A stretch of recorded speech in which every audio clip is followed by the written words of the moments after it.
So good afternoon. I'm Donna Rice, the Chief Operation Officer for Diabetes Sisters. Diabetes Sisters is a dedicated community offering support, education, and advocacy for women living with diabetes and those at risk. Our organization was founded 15 years ago by a woman with type 1 diabetes who, while pregnant, struggled to find adequate support for herself and her husband. In response, she started Diabetes Sisters to fill that gap. Since then, we've been committed to continuing her legacy by providing education, peer support, and resources to women throughout their life journey living with diabetes. We are the only 501c3 dedicated to women with diabetes. So we firmly believe in the value of peer support and education. Today's Lifestyle Series webinar is one of our signature programs. It focuses on living well with diabetes by offering in-depth content related to the key 7 self-care behaviors defined by the Association of Diabetes Care and Education Specialists. These self-care behaviors are essential for effective diabetes management and achieving positive outcomes. Today, our focus will be on the behavior of physical activity. Please, if you have any questions, please enter it into the Q&A and we'll answer them after the talk. Our expert presenter is no stranger in the diabetes community. She is a woman living with type 1 diabetes and has mastered the art of exercise. She holds certifications in coaching, powerlifting, and Ashtanga yoga. She has authored hundreds of articles and 4 books, including one dedicated to exercising with type 1 diabetes. She is also active on social media and is an influencer in the diabetes landscape. Please help me in welcoming Ginger Vieira. Hi, everybody. Thank you, Donna. Let me get my presentation open and we'll get started. We're going to try to hit a lot in a very small amount of time, so bear with me. First, we're going to talk about just making exercise happen, getting it into your life, and then we'll dig into some insulin strategies and what we really all need to think about if you take insulin. But I know not everybody listening probably takes insulin. So also, even if you take insulin, the first step is still making time for this in your day, which is easier said than done, right? And I also want to tell you before we get into this that exercise for me, yes, I used to be a personal trainer and teach yoga. I set powerlifting records. But after that, I actually went through this 8-year span because I developed chronic fatigue and fibromyalgia, where I had to rebuild my body's tolerance for the most basic exercise. Any weightlifting, anything over 5 pounds made me so exhausted that I'd have to take a 2-hour nap in the middle of the day just because I tried to lift weights. So I gradually over the years had to rebuild my ability to go for a jog, to do anything beyond walking my dog. So I've been there. I know what it's like to struggle. Just because I'm active today doesn't mean it was easy to get here. And I want you to know that so that you know I can relate to how hard this is.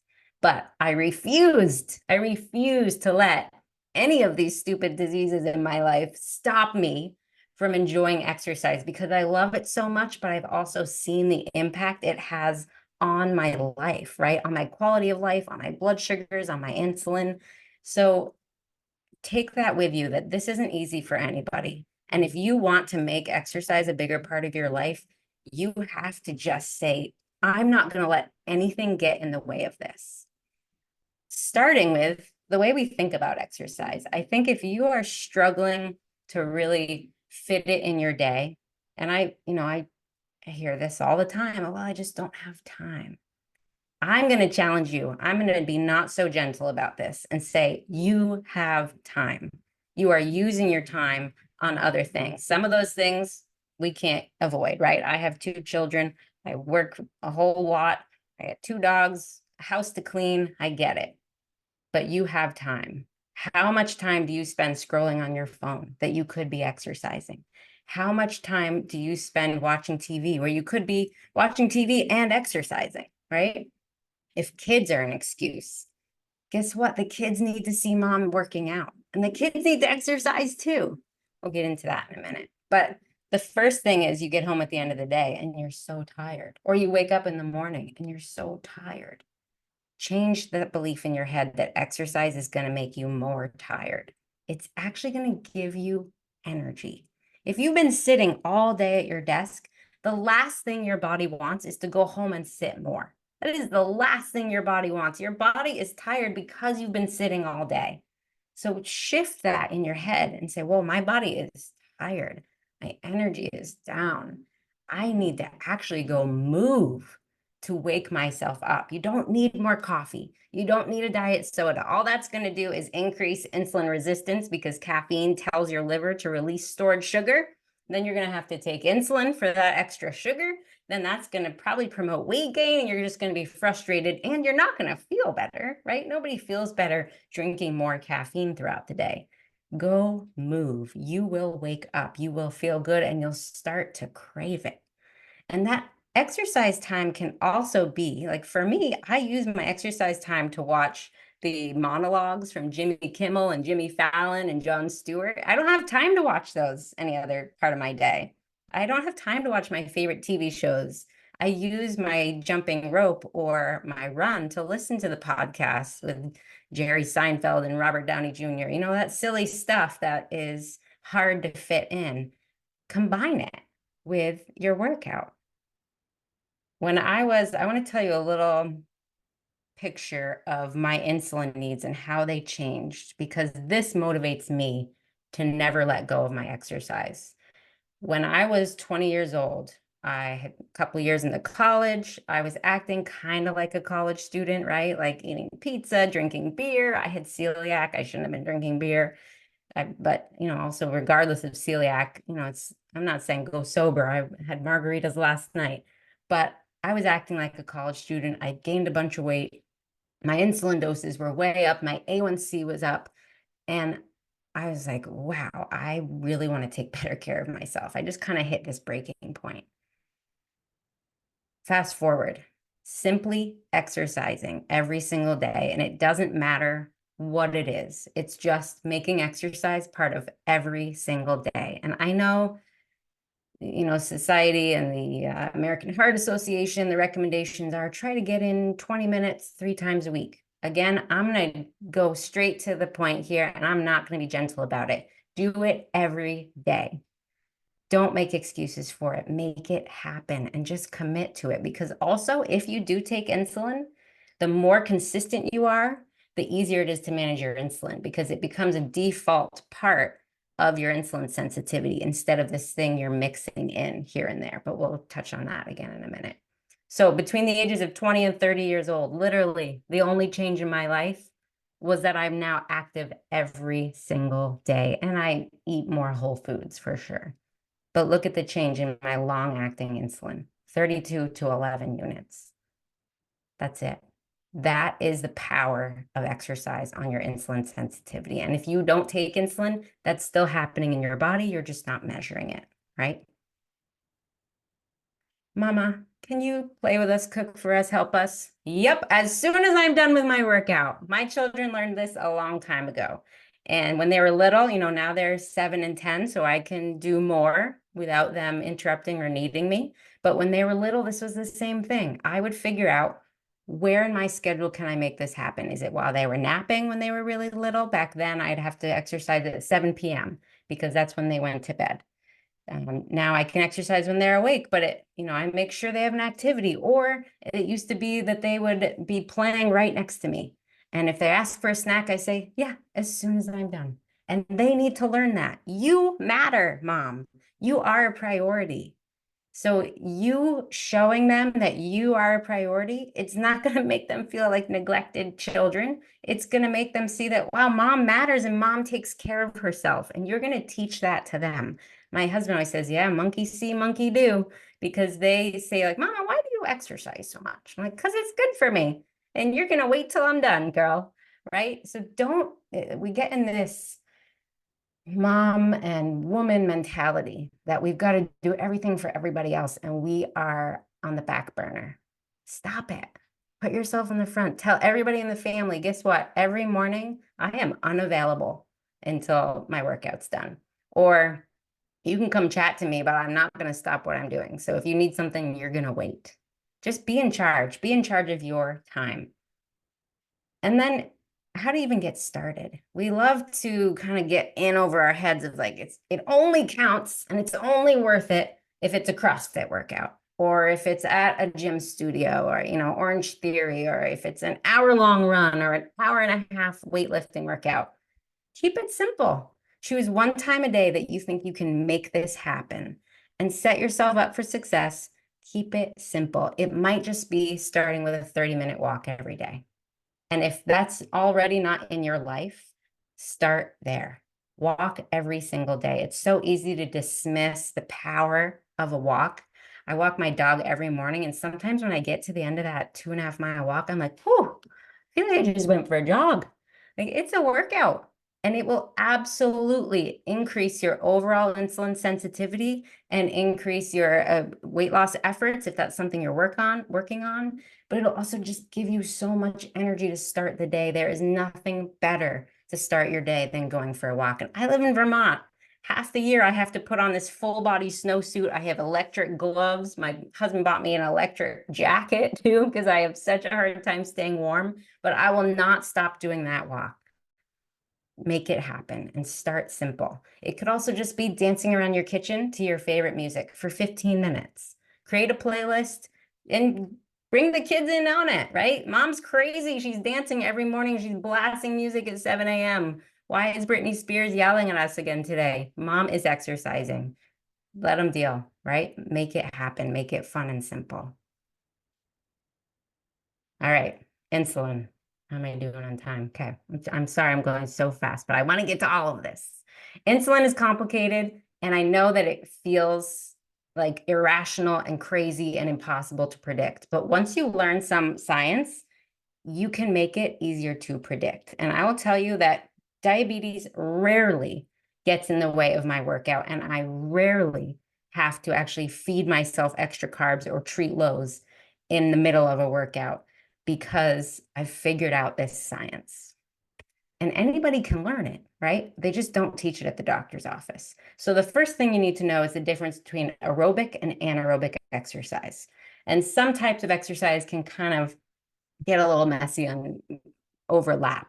But aerobic means you're performing something and your heart rate is up for an extended period of time. Walking, jogging, biking, dancing, you know what aerobic is, right? Cardio exercise. That's going to use glucose the most, but your heart rate is up, but it's not so high that your body can't get glucose for fuel. And that's anaerobic. We'll get there.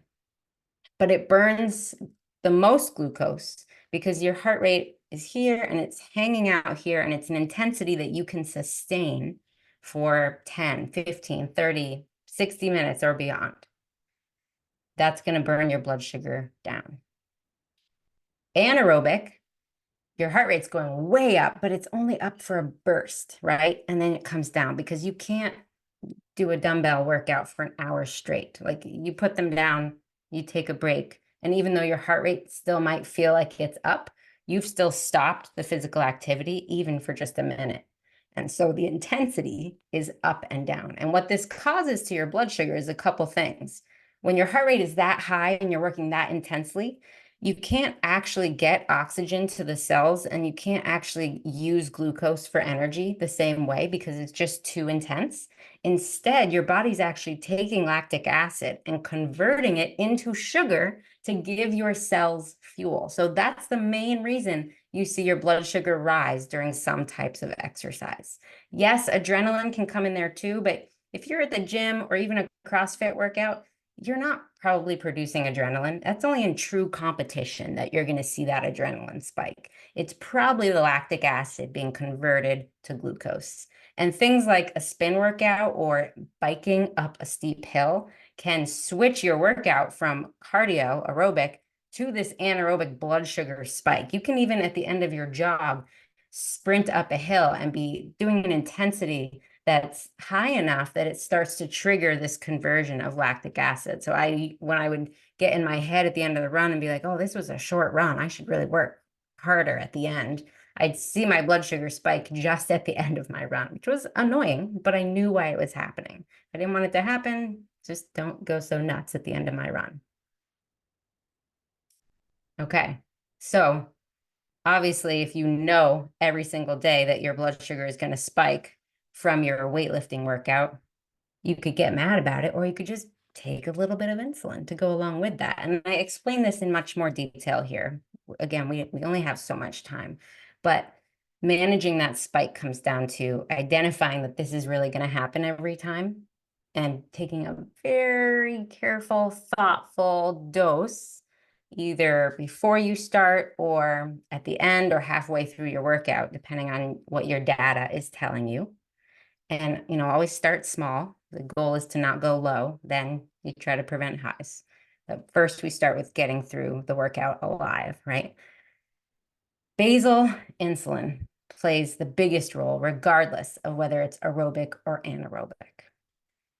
If you're on injections, then this is a lot easier to manage because on a pump, you have constant rapid-acting insulin in your system. On injections, you just have your basal long-acting insulin. So the first goal is to get that basal rate fine-tuned in long-acting insulin. Many people are on way too much basal insulin. If you haven't eaten food and you haven't taken an injection of rapid-acting insulin for food or a correction dose, and your blood sugar drops during a walk, when there's no insulin on board in your system beyond your basal insulin, that means you have too much basal insulin in your system. That's how you know you have too much. And if you decrease it, you might have to take more insulin for meals and corrections, but at least you're not feeding insulin when you should be in this fasted state and you should be able to exercise without going low.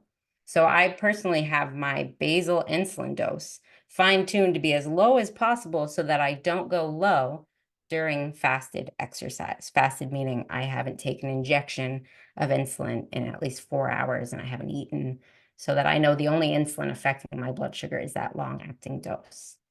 So that's a great way to test your long-acting basal. Keep in mind, if you're skipping breakfast, any of us, and Dawn phenomenon too, there's other things that can raise your blood sugar, right? Skipping breakfast or Dawn phenomenon, both are telling your liver to release stored glucose, just like caffeine. If you're seeing that, that doesn't mean you need more basal. It can mean you need to take a little bolus carefully, with the fact also in mind that you're going to exercise. And this is a lot of experimenting, and you've got to start carefully. I used to need to take a small bolus every morning on top of, because I was going to do fasted exercise, but I had Down phenomenon hitting. I started taking metformin to actually suppress that Down phenomenon liver glucose production. And so now I don't have to do that, which is pretty cool. That's a whole nother subject. If you're on a pump, your basal insulin, the insulin you got from, let's say, 1 p.m. to 2 p.m. is actually affecting your blood sugar from 2 p.m. to 3 p.m., which means if you plan on exercising from 2 to 3 p.m., and let's say you're in a fasted state, you don't have a bunch of insulin on board from a meal, you need to prepare for that workout an hour early. Some people find they need a 75% reduction in basal insulin. Some might be going 25%. Everybody's a little different. It depends on the type of exercise you're going to do and the intensity and the duration. But it really comes down to preparing. And I think most people are surprised by just how much they need to cut that basal insulin rate down. It's so much more than we think, because the exercise is going to speed up how you pull glucose into your cells. And you need a drop. Many people just need a drop of insulin present, right? We don't want to go to zero insulin ever, but it's that prep that can get complicated on pumps. And then if you're on pumps that can do more of the thinking for you, going into exercise mode and preventing it from giving you correction doses, is critical, of course. But this idea of fasted exercise is really about exercising before you eat so that you don't have a whole bunch of insulin on board. And you can do that at any time of day. If I was exercising at 7 p.m. after my babies went to sleep, I just made sure that I hadn't eaten after 3 or 4 p.m. And if I was really hungry at 3 p.m., I'd make sure it was a generally low-carb meal so that I didn't have to take a lot of insulin for it. I could eat my carbs earlier in the day or after my workout. So think about how much insulin you have on board, because that's how you can prevent having to feed your insulin just to survive the workout. If you don't want to do that, the alternative, of course, is eat right before your workout, cut your insulin dose way down so that some of what you're eating fuels your workout. That's a lot of trial and error. And if that's what you want to try doing instead of going into it fasted, I would really recommend starting with the same meal so that you're creating this experiment where you're familiar with the meal, you're familiar with how much insulin you need for it, and you're familiar with the impact it has on you without exercise. And then you add in that meal and start experimenting with a reduced bolus for that meal. And it's probably going to be 50% or less of the normal insulin that you would take if you weren't going to exercise right after. I know we pumped in a lot here. These are more places to go learn about some of that. And I think we're going to open it up to Q&A as soon as you're ready, Donna. Okay. I see a question about MDI. So Yes, just you so do. everybody knows, yeah, I'm on MDI. I take injections and I use inhaled insulin. Oh, that's a great question too. So it really So, comes down to making sure. Yeah, sorry, Donna, go yeah, ahead. I was just going to read the question so everyone knows it, but the first question is coming from Carol, and it's any suggestions for people on MDI who want to exercise but constantly go low and have to eat and make it counterintuitive? Right. Yes. So I know we probably touched on that since you posted that question, Carol, but it really, most people I talk to who struggle with lows on MDI are on way too much long-acting insulin. And once you change that long-acting dose, then you've got to go change how you dose for meals because you might need some more for meals. But I personally would rather have more flexibility with my rapid acting and just only be taking the amount of long-acting that I absolutely need because that's such a less flexible dose. Great. Okay, we have another question from Jane, and it's how long after your walk does your insulin sensitivity remain improved? That's a great question because there's actually a couple answers to it. Exercise can impact your blood sugar they've done studies on this. It can be as much as like 16 hours. But a walk, I would, if you're new to walking every day, I would take that and count it as 8 hours. But ideally, if I could run your life, right, you'd be walking the next day. So that newly improved insulin sensitivity is now every day. It's now your default insulin sensitivity.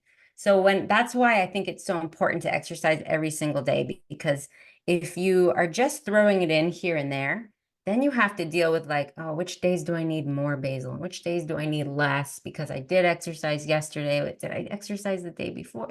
It's like, just make it part of like brushing your teeth. And then you permanently bring your insulin doses down. I don't adjust my insulin doses for exercise anymore, after the exercise, because that's my default. I do the same amount of exercise every single day. So I don't have to think about, oh, I hope I don't go low in the middle of the night from my workout this morning. I've already adjusted everything to serve that because it's my default instead of the exception. Good. Okay, we have another question from Joanne, and it says, I've lived with type 2 diabetes for 20 years. I have bad knees and I'm inactive. How can somebody with diabetes start an exercise routine if they've been inactive? Yeah, so depending on your knees limitations, if walking is not an option for you, if it is, I'd say start walking. There's nothing better for any of us than walking, right? Because as soon as we lose our ability to walk as we age, we lose our ability to go do life, right? To go do activities. But if that's not an option, I would join a Planet Fitness and use one of those bikes where you can sit down. It's pretty comfortable. You can also go use the machines for weightlifting. So if you can't do a lot of cardio because of your legs, you can get such an impact from just using your muscles and your upper body. And that the more you use those muscles, the more they have to repair themselves after the workout. And that increases your insulin sensitivity because it's pulling glucose and trying to build muscle. And you're not going to bulk up. You won't turn into Arnold Schwarzenegger. That takes a lot of work. I tried for like 5 years and I still didn't look like him. And so don't worry about that, but just go work your muscles in those seated machines. And Planet Fitness is like $10 a month. It's worth it. And just make that part of your life. Great. Okay, we have a question from Karen. What's the difference between a brisk walk and adding in a slow jog? I think it really comes down to what is most comfortable for your body. If a slow jog is stressful and you hate it, a brisk walk is awesome. And I do both. I walk my dog every day and I love jogging. So I need like I love the stress relief of jogging and I just love that extra intensity. But if you don't enjoy that, walking is awesome. It is such a good workout and it's doing so much more for us than we realize. It's also great for your core. It's actually better for your core than jogging. To jog, you actually have to kind of release your stomach muscles. If you ever seen those marathoners coming in at the finish line, they all like their stomach muscles that look like sunken in. Walking is awesome. So Karen, if you hate jogging and that hate for jogging is going to prevent you from going out and moving, then stick with your walk. If you want to do both, do both. But there's no one best exercise. The best exercise is the one that you're going to go do, period. I like that. Very good. Okay, this comes in from an anonymous attendee. Are resistance bands an effective tool for anaerobic workouts? Yeah, and resistance bands are just a different form of strength training. I hate using them. But some people love them, right? And I just hate using them because they're weird and obnoxious and stretchy. And I would prefer a dumbbell, but some people are really uncomfortable with dumbbells. It's the same as walking versus jogging. If you love resistance bands and you're going to do it. That's great. But find some YouTube videos. You can get so much for free on how to exercise with any piece of equipment. I have, when in the summer, I don't like to go to Planet Fitness. I jump rope in the backyard on the days between my jog. And I have just 3 things out there for adding in strength training. I have the steps. I jump on the steps or do step ups. And then I have 2 different dumbbell weights. And that's it. I don't need a lot of fancy equipment. And I'm not spending an hour on weights. It's just sprinkled in amidst my jump rope workout. So you can keep it really simple. Okay, our next question comes from Elila. I have type 1 diabetes for almost 2 years. I'm a new pumper and just started exercising.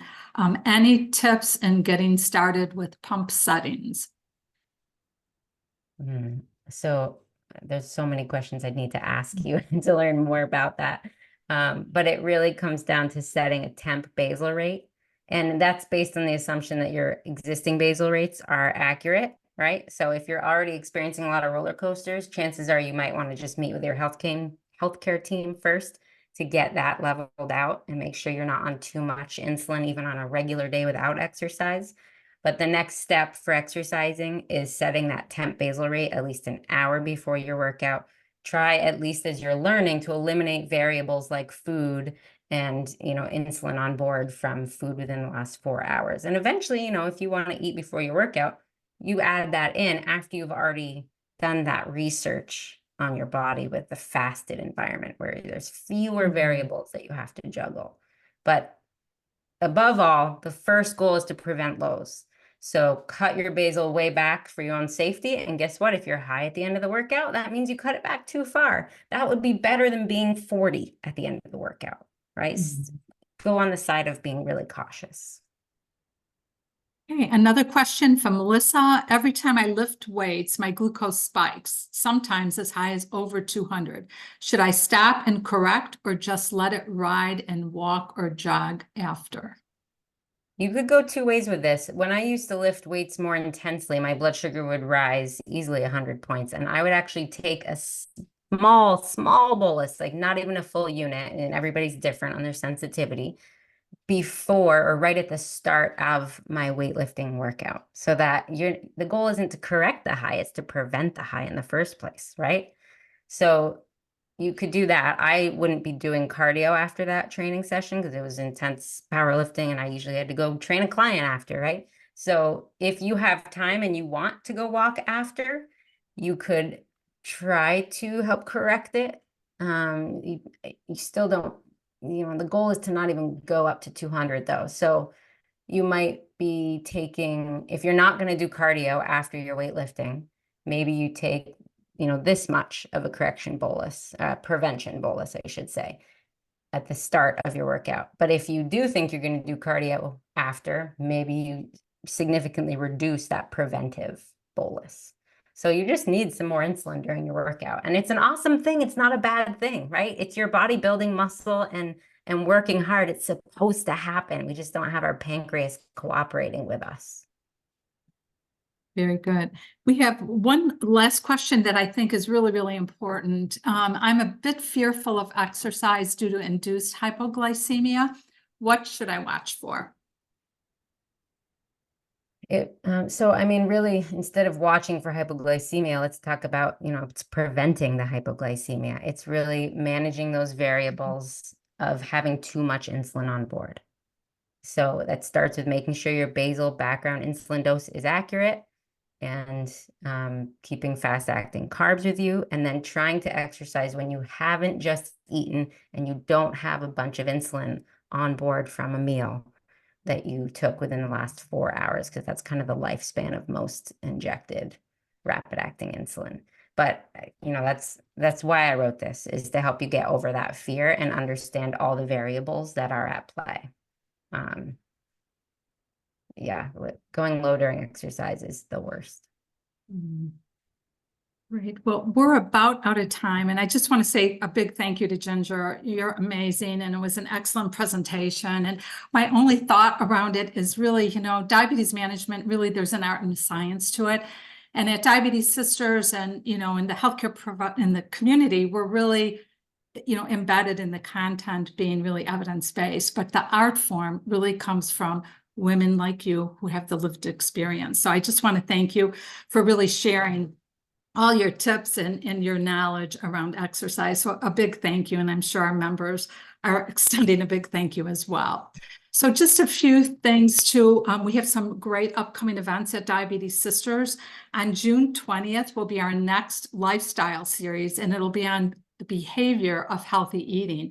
And it'll be hosted by Connie Brown Riggs, who's an award-winning registered dietitian, a certified diabetes care and education specialist. And Connie will take a deep dive into eating healthy and even maybe provide some cultural specific tips. Some other programs, May 29th at 12 noon and 7 p.m. Eastern time, we have a members only workshop, and it's our continuing webinars and information around diabetes and eye health. It'll be led by two amazing women, Riva Greenberg, who is a woman living with diabetes, a health coach, an inspirational speaker, and Amy Jordan, who's a woman who has a lived experience with diabetes and eye disease. She's legally blind and has really triumphed in her life living with diabetes and eye disease. And then on June 13th, we have a Regeneron sponsored event. It's an expert series, and it's on nutrition and health and healthy eyes. Janice McLeod, a well-known registered dietitian, will be presenting up-to-date information on how nutrition plays a role in eye disease. So please sign up on our website. If you're not a member, click the link to become a member and go to the events page where you can sign up for all of our wonderful programs. Again, a big thanks to you, Ginger. It was a pleasure to have you. Today's program was recorded. It'll be made available on demand on our website in the upcoming days. So thank you all for joining. Have a great day and a wonderful holiday.